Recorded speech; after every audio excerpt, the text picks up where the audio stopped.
Selamat datang pemirsa, Anda kembali bersama Menyingkap Fakta.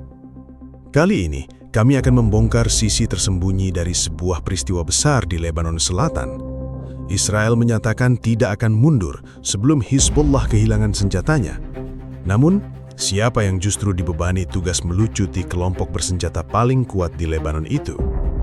Apakah kesepakatan keamanan ini benar-benar membuka jalan menuju perdamaian atau justru mendorong Lebanon ke jurang konflik dari dalam?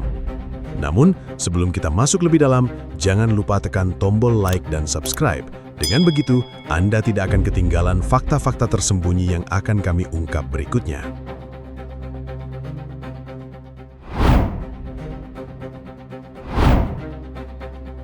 Pada 30 Juni 2026, Benjamin Netanyahu memilih lokasi yang tidak biasa untuk menyampaikan pesan politiknya. Ia tidak berbicara dari kantor Perdana Menteri di Yerusalem. Ia datang ke Lebanon Selatan, ke area yang masih dikuasai militer Israel. Di sana, di depan para prajurit, Netanyahu menyatakan bahwa Israel belum akan meninggalkan wilayah tersebut selama Hizbullah tetap bersenjata dan masih mampu mengancam Israel. Pernyataan itu bukan sekedar kalimat untuk menaikkan moral pasukan. Netanyahu sedang menetapkan ukuran baru bagi penarikan Israel. Bukan tanggal tertentu, bukan batas waktu yang tercatat dalam kalender. Ukurannya adalah hilangnya ancaman Hizbullah. Selama Israel menilai ancaman itu belum lenyap, pasukannya akan tetap berada di Lebanon Selatan. Saat ini Israel mempertahankan zona keamanan yang membentang kira-kira 10 km dari garis perbatasan. Dari sudut pandang Israel, wilayah itu menjadi jarak pengaman bagi kota-kota di utara Israel yang pernah berada dalam jangkauan roket, drone, dan serangan lintas batas. Dari sudut pandang Lebanon, zona tersebut berarti sebagian wilayah negara mereka belum kembali ke kendali penuh pemerintah di Beirut. Ucapan Netanyahu pada 30 Juni datang hanya beberapa hari setelah muncul kesepakatan keamanan baru yang dimediasi Amerika Serikat. Pada 26 Juni 2026, Israel dan Lebanon menyetujui kerangka awal untuk menurunkan ketegangan. Salah satu rencananya adalah penyerahan dua wilayah percobaan kepada tentara Lebanon secara bertahap. Tentara Lebanon akan masuk, mengambil alih pengamanan, lalu membuka jalan bagi kembalinya warga dan dimulainya rekonstruksi. Tetapi proses itu tidak berdiri sendiri. Penarikan Israel yang lebih luas digantungkan pada pelucutan senjata Hizbullah dan pembongkaran infrastrukturnya. Disinilah kata-kata Netanyahu berubah menjadi tekanan nyata. Kesepakatan memberi Israel dasar diplomatik untuk menyerahkan sebagian area. Namun pernyataan di lapangan menegaskan bahwa Israel tetap memegang hak untuk menilai kapan ancaman dianggap berakhir. Pada 28 Juni 2026, 2 hari setelah kunjungan Netanyahu, Israel mengumumkan telah menghancurkan infrastruktur bawah tanah di Majd al-Zun, sebuah desa di Lebanon Selatan. Menurut pernyataan bersama Netanyahu dan Menteri Pertahanan Israel, sasaran itu adalah terowongan sepanjang sekitar 200 meter yang digunakan Hizbullah. Israel juga mengklaim menemukan senjata serta posisi peluncuran di dalam kompleks tersebut. Klaim mengenai isi terowongan itu berasal dari pihak Israel dan belum dapat diverifikasi secara independen. Namun dampak politik operasinya sangat jelas. Ledakan di Majd al-Zun menjadi bukti visual bagi narasi Israel bahwa struktur tempur Hizbullah masih ada, bahkan setelah kerangka kesepakatan diumumkan. Dengan demikian, Israel dapat mengatakan bahwa alasan militernya belum hilang. Bagi warga Lebanon yang ingin pulang, keadaan ini menciptakan ketidakpastian baru. Kesepakatan menjanjikan jalur menuju pemulihan, tetapi pelaksanaannya bergantung pada proses yang jauh lebih rumit daripada memindahkan pasukan dari satu titik ke titik lain. Yang dipertaruhkan bukan hanya bangunan rusak, jalan yang tertutup, atau desa yang kosong. Yang dipertaruhkan adalah siapa yang akan menguasai senjata, wilayah, dan keputusan keamanan di dalam Lebanon. Di balik kehadiran Netanyahu pada 30 Juni, muncul beban yang tidak langsung diletakkan di tangan Israel. Beban itu mulai diarahkan kepada pemerintah Lebanon dan tentara Lebanon, yang harus menjalankan kesepakatan di tengah pengaruh Hizbullah yang masih kuat. Tetapi beban itu akan segera membawa negara tersebut menuju ujian yang jauh lebih berbahaya dari sekedar diplomasi.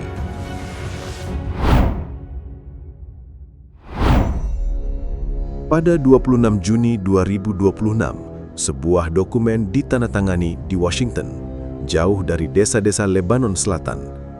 Dokumen itu bukan perjanjian damai penuh.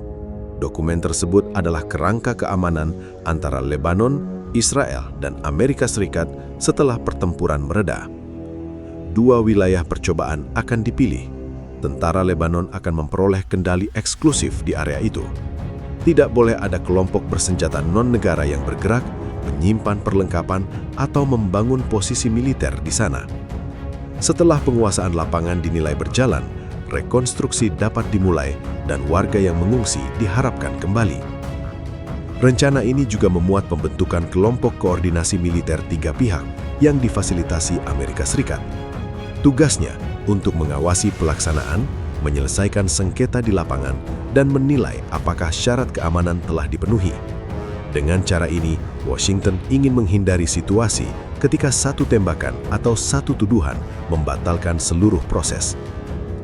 Namun, inti kesepakatan justru berada pada tuntutan yang jauh lebih luas daripada dua wilayah percobaan.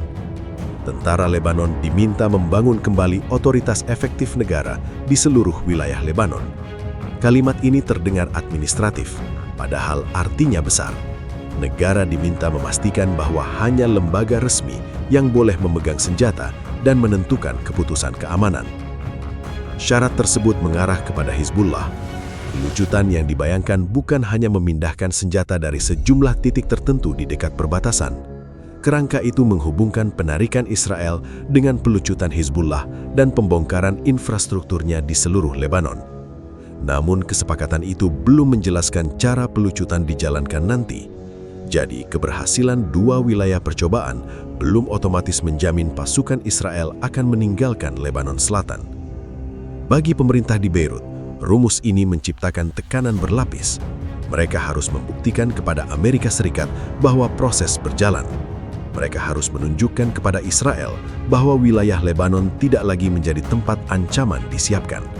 Pada saat yang sama, mereka harus menjaga hubungan dengan berbagai kelompok politik dalam negeri yang tidak memiliki pandangan sama tentang senjata Hizbullah. Hizbullah bukan hanya struktur bersenjata. Selama beberapa dekade, kelompok itu membangun jaringan politik, sosial, pendidikan, kesehatan, dan dukungan komunitas, terutama di kalangan Syiah Lebanon. Bagi para pendukungnya, persenjataan Hizbullah sering dipandang sebagai perlindungan ketika negara dianggap tidak cukup kuat menghadapi Israel. Pandangan ini tidak otomatis diterima oleh semua warga Lebanon, tetapi keberadaannya menjadikan pelucutan senjata sebagai persoalan yang jauh lebih dalam daripada operasi keamanan biasa.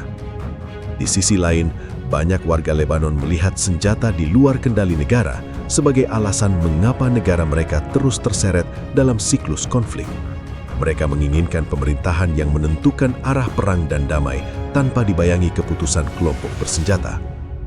Perbedaan ini selama bertahun-tahun bertahan dalam keseimbangan yang rapuh tanpa pernah benar-benar diselesaikan. Karena itu, kerangka 26 Juni 2026 tidak sekadar menawarkan pemulihan wilayah. Kesepakatan tersebut memaksa Lebanon menghadapi pertanyaan lama yang selalu ditunda, yakni siapa pemegang kewenangan terakhir atas keamanan nasional. Amerika Serikat menyebut jawabannya harus berada pada negara. Israel menjadikannya ukuran bagi penarikan. Hizbullah menilainya sebagai upaya mencabut kemampuan bertahan mereka. Pada 27 Juni 2026, sehari setelah dokumen ditandatangani, Naim Qassem menolak kerangka itu. Pemimpin Hizbullah tersebut menyebutnya sebagai bentuk penyerahan dan menyatakan bahwa organisasinya tidak menerima syarat yang mengaitkan mundurnya Israel dengan pelucutan senjata mereka. Penolakan itu membuat tahapan di atas kertas berhadapan dengan kenyataan politik di Lebanon. Sejak saat itu, pusat persoalannya tidak lagi hanya berada di meja perundingan Washington. Pusat persoalannya berpindah ke Beirut, ke markas tentara Lebanon, dan ke berbagai wilayah tempat kewenangan negara selama ini tidak pernah benar-benar mutlak.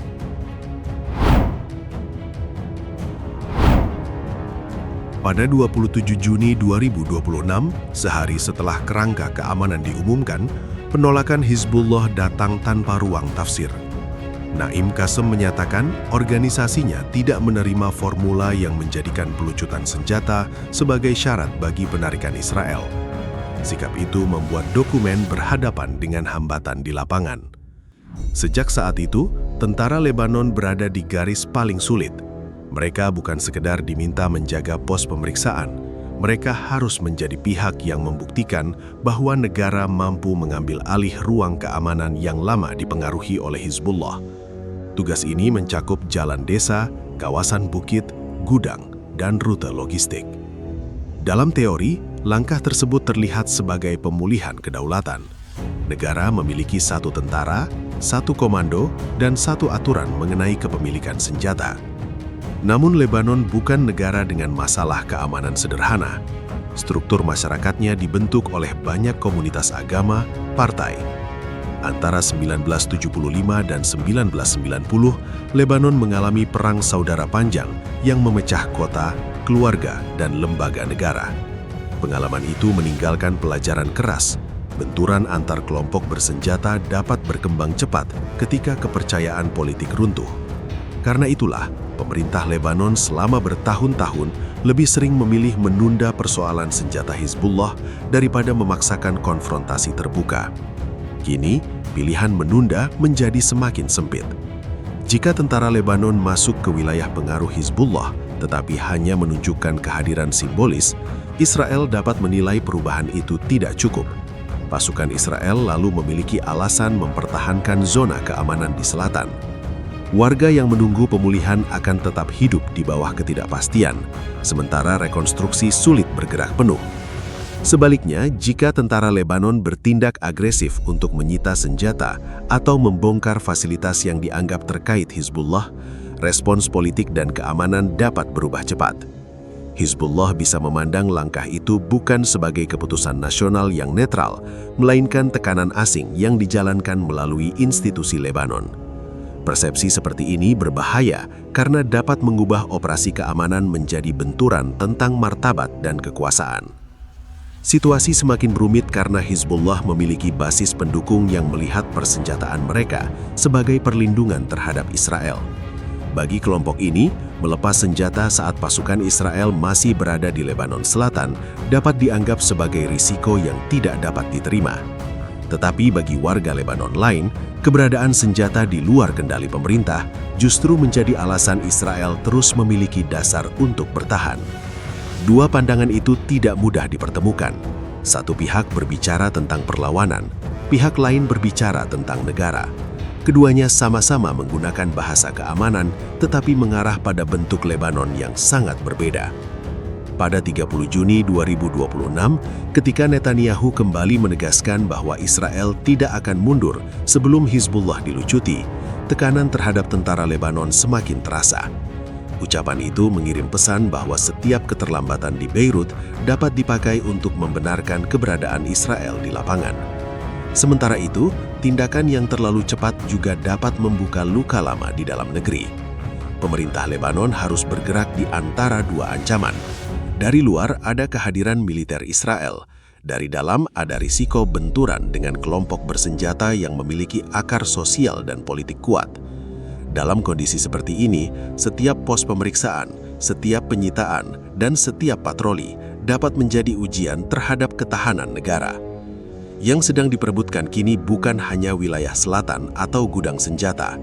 Arah masa depan Lebanon sedang ditentukan oleh kemampuan negara untuk membangun kendali tanpa memecah keseimbangan yang selama ini menahan konflik tetap terkunci. Kesepakatan 26 Juni 2026 telah memindahkan tekanan dari medan perang ke dalam jantung politik Lebanon, tempat satu langkah yang salah dapat menyalakan ketegangan baru.